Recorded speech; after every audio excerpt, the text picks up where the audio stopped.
Un homme dont la femme était très malade et condamné par les médecins est parti voir un jour un frère Kanevski à la Shalom pour lui demander qu'est-ce qu'il pouvait faire pour qu'il y ait un miracle et que sa femme puisse guérir. Le Rav lui dit, la fête de Shavuot elle approche. Prends sur toi de terminer cette année le traité de Baba Batra. C'est tout. Alors le mari ne comprend pas quel rapport entre terminer le traité le plus long du chasse et la guérison de sa femme. Alors le Rav voit que le mari ne comprend pas trop. Il lui dit, écoute, à Shavuot est décidé dans le ciel combien chaque juif va pouvoir étudier de Torah dans l'année. Donc si tu prends sur toi de terminer cette Maseret, qui est donc la plus longue de tout le chasse, et que tu demandes à Hachem de t'aider à la finir, alors on va t'exaucer dans le ciel. On va t'aider à terminer cette Maseret. Et donc forcément Hachem va devoir te mettre dans une configuration qui te permettra d'arriver à atteindre ton objectif. Tranquillité d'esprit, apaisement, sérénité. Et donc forcément aussi, il lui dit le Rav, la guérison de ta femme. Parce qu'avec ta femme malade à la maison, tu ne pourras pas arriver à finir cette Maseret. Et évidemment, mes amis, la femme de cet homme a guéri. Ce que ça peut faire dans le ciel, mes amis, un juif qui décide de prendre sur lui de rentrer un peu plus de Torah dans sa vie. Un juif qui décide de faire rentrer un peu plus Hachem dans son quotidien. Shavuot, c'est ça. Shavuot, c'est ça. Hachem, il veut nous donner tellement de choses. Hachem, il a tellement de choses à nous donner.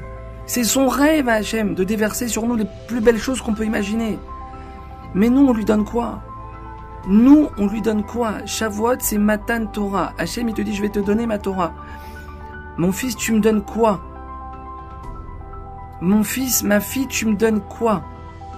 Combien de choses peuvent se débloquer dans le ciel, mes amis, quand un juif il décide de porter le titit katan?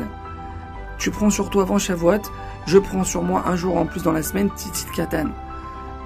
Ce qui peut se débloquer dans le ciel quand quelqu'un il décide de rajouter 1 heure d'étude de Torah dans la semaine, 1 heure, d'aller tremper la vaisselle au mikvé, ce que ça peut débloquer dans le ciel, ça c'est accepter la Torah. C'est dire Hachem, je vais te faire rentrer un peu plus dans ma vie là. De séparer les lits du couple quand il faut les séparer. Ah mais moi Rav, j'ai un king size dans la chambre, je peux pas trop les séparer. Baba, va vite en acheter 2. Avant la fête de Shavuot, tu vas vite en acheter 2. On peut pas, c'est dimanche, tout est fermé. Mais tu prends sur toi d'acheter 2 lits pour pouvoir les séparer. Prends un crédit à la banque s'il faut. Mais ça, mes amis, c'est des brachot inimaginables qui descendent dans une famille comme ça. Ta femme, elle va tomber enceinte. Grâce à ça, par ce mérite. Aucun doute.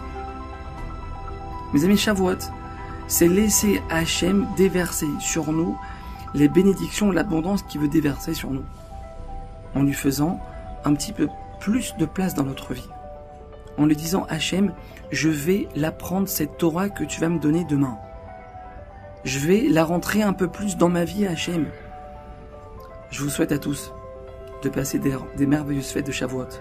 Qu'on puisse tous, Bezrat Hachem, entamer cet examen de conscience, qu'on puisse continuer de grandir et qu'on puisse vivre, avec l'aide d'Hachem, une vie de Torah authentique. Chag Sameach.